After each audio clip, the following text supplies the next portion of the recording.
The invitation to my cousin Victoria's wedding had specified black tie optional, but everyone knew it really meant show us what you're worth.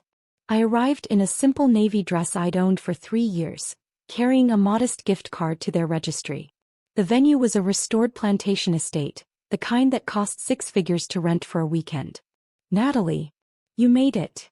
Victoria air kissed me at the entrance, her eyes already scanning past me for more important guests. We weren't sure you'd be able to afford the trip. Wouldn't miss it, I said simply. The estate's grand ballroom glittered with crystal chandeliers and elaborate floral arrangements that probably cost more than most people's monthly rent. A string quartet played softly in the corner. Ice sculptures shaped like swans slowly melted near the champagne fountain. I found my name at the seating chart exactly where I expected it, table 17 in the far back corner near the kitchen doors.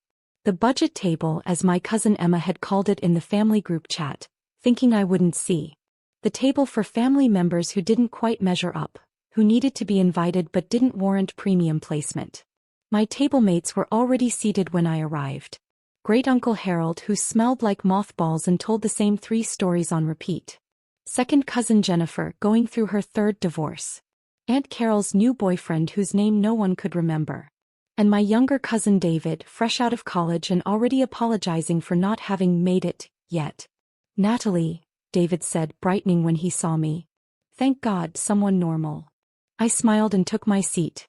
The centerpiece was smaller than those at the front tables, the flowers slightly less fresh. Our champagne was Prosecco. Our table linens had a small stain that someone had tried to flip underneath. From our position I had a perfect view of the important tables. Table 1, closest to the bride and groom's sweetheart table, held Victoria's new in-laws, old money, the kind that whispered rather than shouted. Table 2 was my successful cousins. Emma and her hedge fund manager husband, Marcus and his surgeon wife, Christina, who just made partner at her law firm. Table 3 was my mother's siblings and their accomplished children. Aunt Sarah, who never missed an opportunity to compare her children's achievements to mine. Uncle Richard, whose son had just been promoted to vice president at a Fortune 500 company. Aunt Catherine, whose daughter was a published author with a book tour across 12 states. My mother sat at table 4, positioned so she could see me but with enough distance to maintain plausible deniability about our relationship. She wore her disappointment like a designer handbag, expensive and obvious. The ceremony began at 6. Victoria looked stunning in her custom Vera Wang gown. Her fiancé, Preston, came from a family that owned a chain of luxury car dealerships across the South.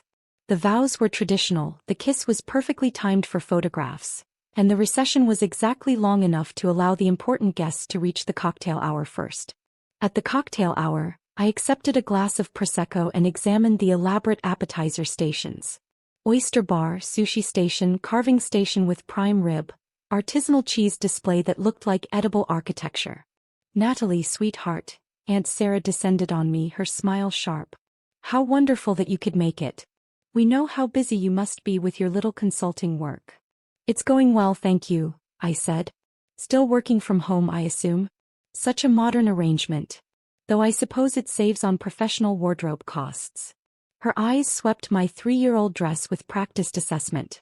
Uncle Richard joined us, bourbon in hand. Natalie, haven't seen you since last Christmas. Still doing that independent contractor thing? I am. Brave, he said in a tone that clearly meant foolish. No benefits, no security, no real career track. But I suppose some people prefer flexibility over stability. Cousin Emma approached with her husband Bradley.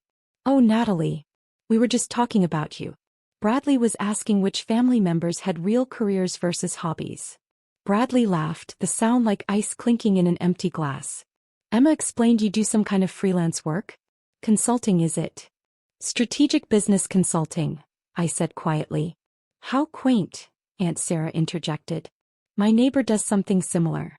Charges $50 an hour to help small businesses with their social media. Is that the sort of thing you do? Something like that, I replied.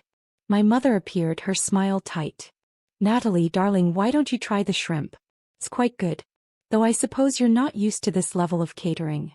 Marcus joined the growing circle, his surgeon wife Priya on his arm. Natalie. Good to see you. Priya and I were just discussing how impressive Victoria's wedding is. Preston's family really knows how to throw an event. This must be quite the experience for you. It's lovely, I said. I imagine it's different from what you're accustomed to, Priya added, her voice dripping with false kindness. But exposure to this level of success must be inspiring. Show you what's possible when you really apply yourself.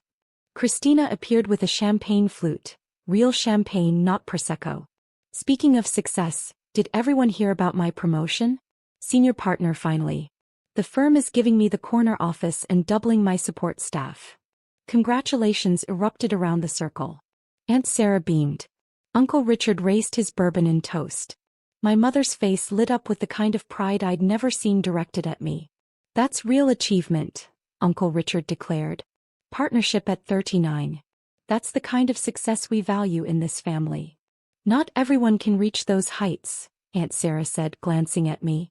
Some people are satisfied with simpler paths. And that's fine too. The world needs all types. The dinner bell chimed, calling us to our assigned tables.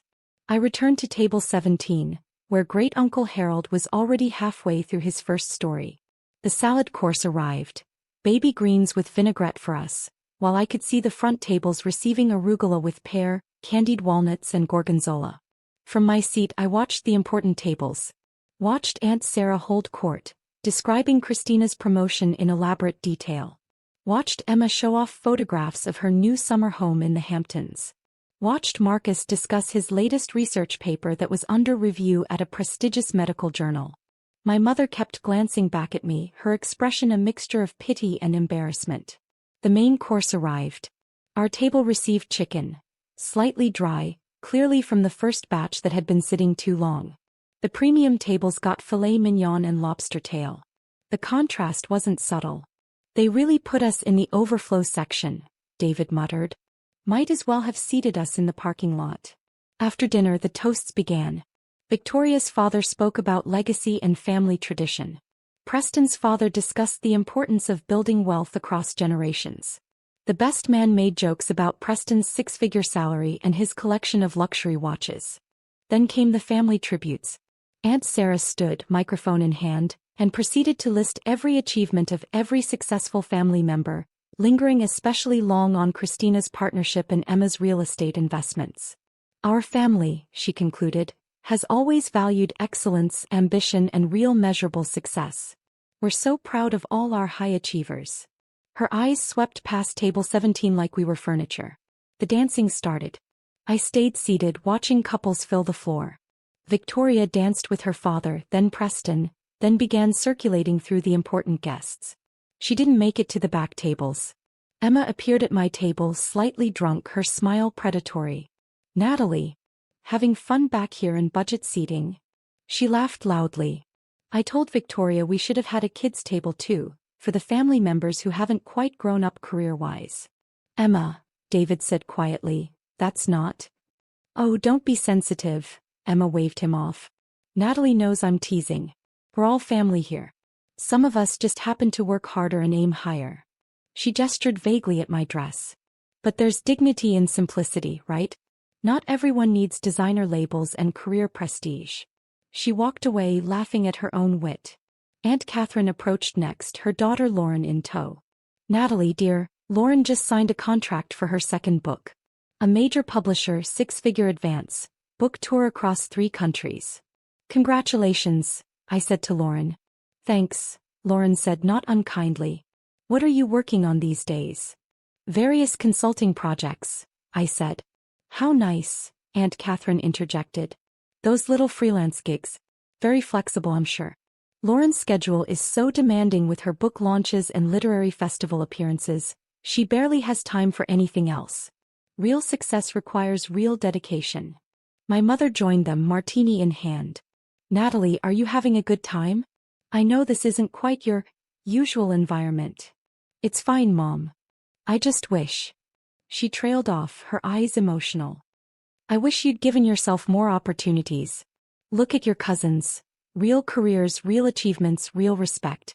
When people ask me about my daughter, I have to explain that you're figuring things out at 36. I figured things out just fine, I said calmly. Have you? Aunt Sarah rejoined the conversation. Because from where we're standing, it looks like you've been treading water for years while everyone else moved forward. Uncle Richard appeared with a fresh bourbon. It's not too late, Natalie. You're still young enough to start a real career. I could ask around, see if anyone needs entry-level staff. You'd have to start at the bottom, obviously, but at least it would be legitimate work.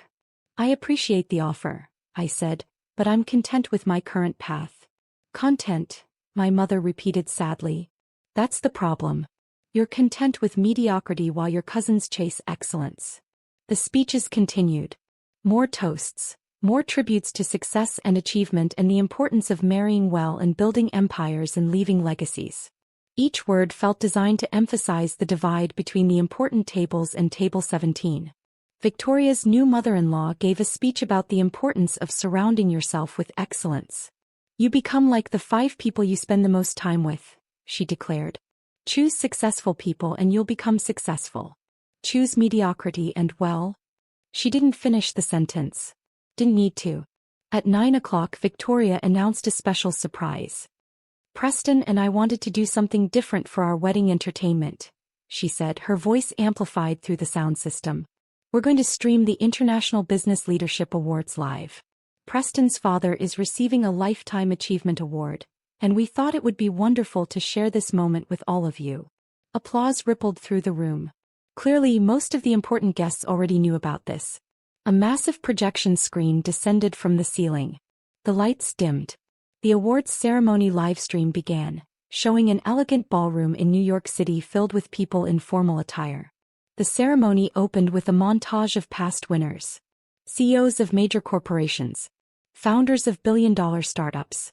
Leaders who'd revolutionized entire industries. The host appeared, a famous business journalist whose books I'd actually read. Welcome to the 25th Annual International Business Leadership Awards, she announced. Tonight we honor the visionaries, the innovators, the leaders who have fundamentally transformed how we do business in the modern era. At Victoria's wedding, the front tables watched with interest. Table 17 was mostly ignored. Great-uncle Harold had fallen asleep and Jennifer was scrolling through her phone. The ceremony began with the smaller categories. Innovation in technology. Breakthrough Startup of the Year. Excellence in Sustainable Business Practices. Each winner gave a brief speech, accepted their crystal trophy and exited. Aunt Sarah turned in her seat to look at me. Even from this distance I could see her smirk. This was exactly her kind of event. Celebrating the type of success she valued, the type she wished I'd achieved. The host returned to the podium. And now we come to our major awards of the evening. First, the Global Impact Award, presented to the individual whose business has created the most significant positive change across multiple countries and industries. The screen showed images of hospitals, schools, clean water facilities, manufacturing plants, community centers. All funded and built by the award winners' corporation and charitable foundation. This year's recipient, the host continued, has built an enterprise that operates in 37 countries, employs over 60,000 people, and has pioneered breakthrough approaches to ethical supply chain management, sustainable manufacturing and corporate social responsibility. More images flashed. Factories with solar panels, employee programs providing free education and healthcare, community investment initiatives, environmental restoration projects. Their work in transforming traditional consulting into a model that empowers local businesses in developing economies has created over 200,000 jobs globally. Their charitable foundation has donated $1.8 billion to education and infrastructure development. Victoria's guests were watching with polite interest. This wasn't Preston's father, his award was later. But it was impressive enough to maintain attention. Ladies and gentlemen, the host said, the Global Impact Award goes to Natalie Morrison, founder and CEO of Morrison Global Strategic Consulting. The wedding reception erupted in confused whispers. On the screen I appeared, walking onto the stage in New York City in a custom-tailored black gown, hair professionally styled, diamonds at my throat and ears. I looked nothing like the simple woman in the navy dress sitting at table 17. That can't be, Aunt Sarah started. Is that our Natalie? Emma's voice carried across the room. My mother's martini glass slipped from her hand, shattering on the floor. On screen, I accepted the crystal trophy, shook hands with the host, and approached the microphone. Thank you. My voice echoed through both the New York ballroom and Victoria's wedding reception. When I started Morrison Global 13 years ago, people thought I was crazy to leave a stable corporate job to pursue independent consulting. My family was particularly concerned. Nervous laughter rippled through both audiences. I was told I was choosing a hobby over a real career, I continued.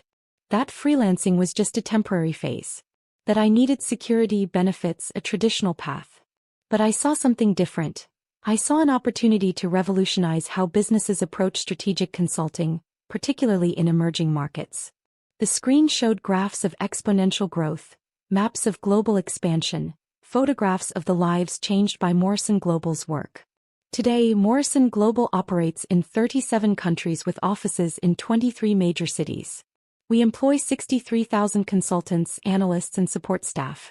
Last year, our revenue exceeded $4.3 billion, with 40% going directly back into our charitable foundation and employee profit-sharing programs. At Victoria's wedding, the silence was absolute. I built this company quietly, I said from the screen. I've never sought publicity or recognition. I've maintained a simple personal life, working from a home office, avoiding the trappings of wealth that many associate with business success. Because the success was never about me, it was about proving that business can be a force for genuine good in the world. The host returned to the stage. Ladies and gentlemen, Natalie Morrison has been called the most influential management consultant of her generation. Her client list includes 17 Fortune 500 companies, 12 national governments, and the United Nations Development Program. Her personal net worth is estimated at $3.8 billion, making her one of the youngest self-made female billionaires globally. Emma made a choking sound. The live stream continued with my acceptance speech. I discussed Morrison Global's expansion plans, our commitment to ethical business practices, our goal of creating 1 million jobs globally by 2030. I thanked my team, my mentors, the clients who trusted us. I didn't mention my family. Didn't thank them. Didn't acknowledge their existence. The camera panned across the New York audience. I could see the CEOs I'd consulted for, government ministers I'd advised, fellow entrepreneurs I'd collaborated with. An audience of actual peers, actual colleagues, actual respect. Victoria's wedding reception remained frozen. On screen, I finished my speech to thunderous applause and exited the stage. The awards ceremony continued. Preston's father received his Lifetime Achievement Award for building a successful regional car dealership chain. Respectable, certainly.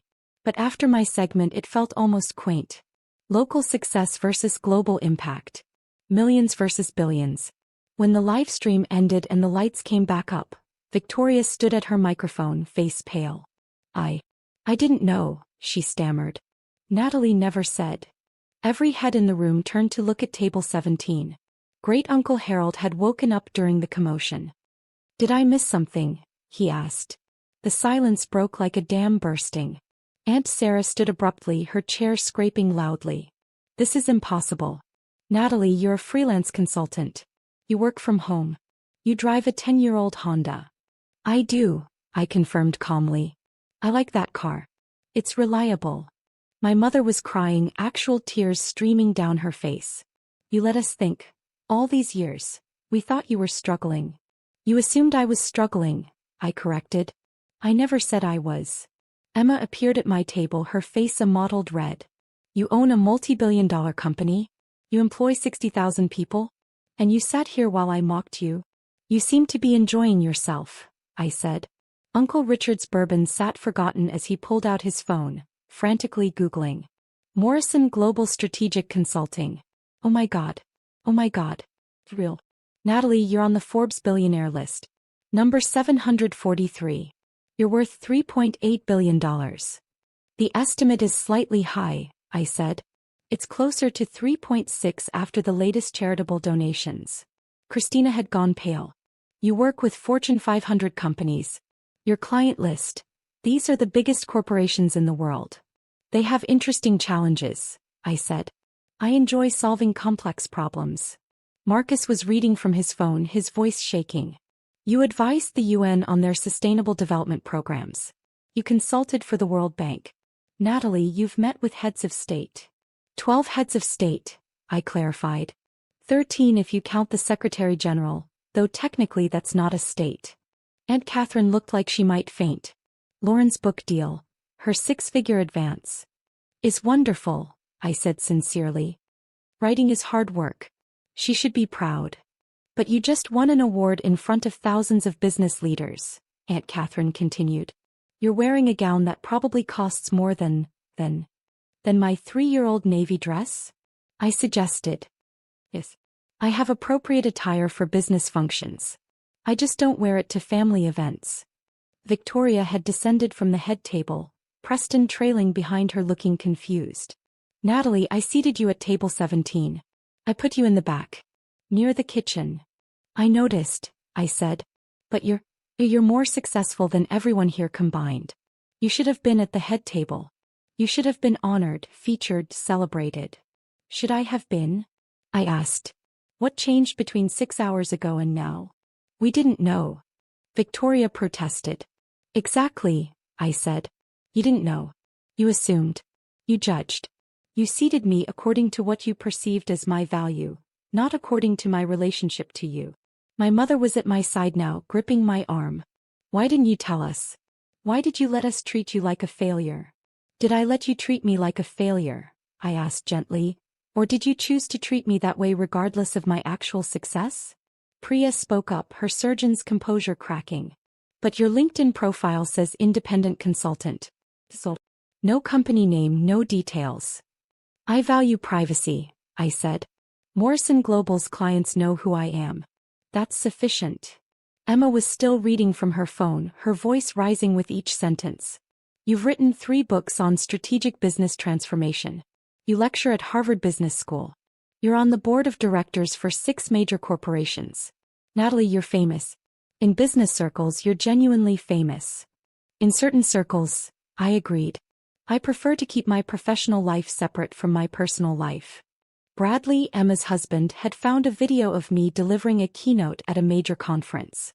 Thousands in attendance, standing ovation, genuine reverence from an audience of business leaders. You command speaking fees of $250,000 per event, he read. Your consulting rate is $5,000 per hour. Your last book was a New York Times bestseller in the business category. It did well, I acknowledged. Uncle Richard's hand was shaking as he showed me his phone. I offered you an entry-level position. I suggested you start at the bottom of someone's company. I told you it wasn't too late to build a real career. You did, I said. I'm a regional sales manager making $90,000 a year, he continued, his voice breaking. And I offered you career advice. You could buy my company 1,000 times over. I could, I agreed. But I wouldn't.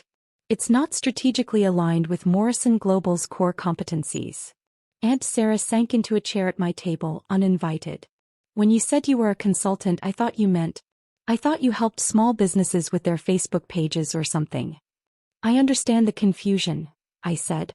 The word consultant covers a broad range of services. Lauren appeared, her face stricken. I bragged about my book tour. I talked about traveling to 3 countries like it was impressive. You operate in 37 countries. Your book tour is impressive, I said kindly. Different types of success aren't competitive. You're bringing stories to readers. That matters. But you brought jobs to hundreds of thousands of people, Lauren said. You built hospitals and schools. You changed lives on a massive scale. Different purposes, I said. Both valuable. Marcus was still scrolling. Your charitable foundation donated $720 million last year alone. That's more than most corporations earn in profit. We had a good year, I said. Victoria had started crying, her perfect makeup running. I mocked you about not being able to afford the trip. I seated you in the worst spot. I basically said you weren't important enough to matter at my wedding. You did say that, I confirmed. And the whole time you could have bought this entire estate. You could have paid for my wedding 100 times over without noticing. Probably closer to 200 times, I said. But yes. Preston spoke for the first time. My father is receiving a Lifetime Achievement Award for building 17 car dealerships across 4 states. He was so proud. He's worked his whole life for this recognition. He should be proud, I said. Building a successful regional business is an achievement. But you just won the Global Impact Award, Preston continued. The actual Global Impact Award. They called you one of the most influential business leaders in the world. They were very kind, I said. Emma's voice was a whisper. I called your career simple. I said you were the budget table success story. I made jokes about you not having grown up career-wise. You did, I said calmly. And you just sat there. You didn't defend yourself. You didn't tell us we were wrong. Would it have mattered? I asked. If I'd said, actually, I run a multi-billion-dollar global consulting firm, would you have believed me? Or would you have thought I was delusional or lying? Silence. That's what I thought, I said. My mother was openly sobbing now. I told you I was embarrassed when people asked about you. I said you'd chosen mediocrity. I wished you'd given yourself more opportunities. I remember, I said. But you've accomplished more than all of us combined. More than I ever dreamed possible. Different dreams, I said. I wasn't trying to compete with anyone. Christina's phone showed my Wikipedia page. Your company has won 17 major industry awards. You've been profiled in The Economist, Fortune, Forbes, Bloomberg. There's a case study about your business model taught at 8 business schools. 9 now, I corrected. Stanford just added 1. Aunt Catherine was reading from an article. This profile says you're known for your humility and privacy. That you refuse most interview requests. That you live modestly despite your wealth because you believe business success should be measured by impact, not personal luxury. That's accurate, I said. So you deliberately hid this from us, Emma said, her voice hardening. You let us humiliate ourselves. Did I? I asked. Or did you humiliate yourselves by making assumptions, passing judgment, and treating someone poorly based on perceived status rather than human decency?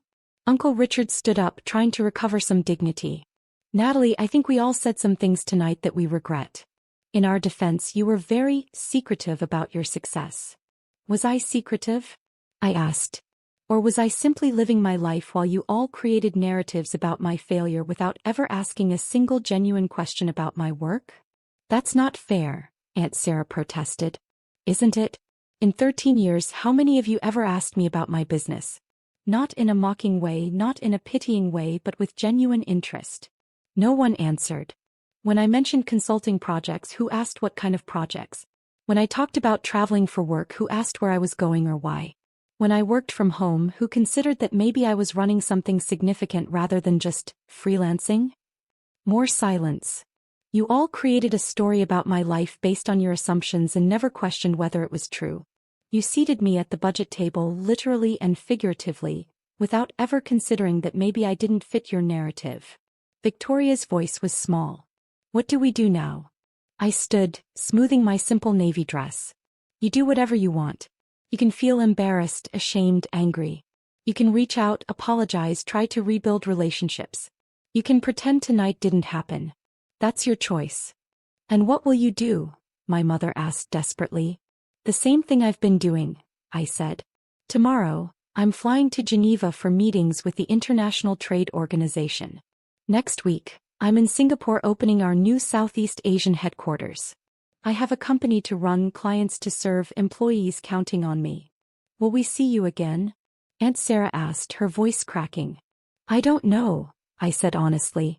I need to think about whether I want to continue subjecting myself to judgment and mockery from people who should have valued me regardless of my bank account. I picked up my small purse. Congratulations on your wedding, Victoria. I hope you and Preston have a wonderful life together. Natalie, wait, multiple voices called out. But I was already walking toward the exit, my simple dress seeming almost regal now, my modest appearance transformed by the weight of truth. Behind me I heard Emma say, "She's really leaving. She's actually just leaving." What did you expect? David said quietly. You treated her like garbage. Now you know she's important and suddenly you care. But she's been the same person all along. I smiled at David's words but didn't turn back. Outside I called my driver. Yes, I had a driver, but he waited discreetly in an unmarked sedan because I valued privacy. Ready to go, Ms. Morrison? He asked. Ready, James, I said. My phone started buzzing before we even left the parking lot. Text messages flooding in. Apologies, explanations, desperate attempts at reconciliation. I silenced them all. Instead, I called my executive assistant. Margaret, the Geneva meetings, can you move them to Monday? I'd like an extra day to prepare. Of course, Ms. Morrison. I'll notify the delegation. By the way, the awards ceremony went beautifully. You're trending on business Twitter. Wonderful, I said drily. That's exactly the attention I wanted. She laughed. You knew accepting the award publicly would get attention. Was it worth it? I thought about my family's faces. The shock, the shame, the sudden desperate need for my approval. Yes, I said. It was worth it. We drove through the night, away from the plantation estate and its illusion of importance, away from the people who'd valued appearance over substance, away from the family who'd needed external validation to see my worth. My phone buzzed again. My mother. Please call me. I love you. I'm so sorry. I was so wrong about everything. Rebecca, I don't even know what to say. I'm ashamed. Can we talk? Uncle Richard, I was completely out of line. You deserved respect regardless of your career. Please forgive me. Even Emma, you have every right to hate us. I hate myself right now. What I said was unforgivable. I put the phone away and watched the city lights blur past the window. They were sorry now. Now that they knew. Now that they'd seen the proof on a screen, heard it from an authoritative third party, seen the numbers and awards and validation from people they considered important. But would they have been sorry if I'd remained what they thought I was? A struggling freelancer with a simple life and modest means? I already knew the answer. Tomorrow I would wake up in my comfortable, unpretentious apartment. I would review the Geneva presentation materials. I would check in with my executive team across 6 time zones. I would approve the latest charitable foundation grants. I would be exactly who I'd always been. A person who measured worth by impact rather than appearance, by character rather than status, by genuine accomplishment rather than superficial markers of success. And I would do it all without needing their validation, their approval, or their belated respect. The road ahead was dark and quiet, but I'd never felt more clear about my path. Some families love you for who you are. Others need a live stream and a global award to even see you. I'd finally learned which kind of family I had. And more importantly, I'd learned I didn't need them to know my worth. I'd always known it myself.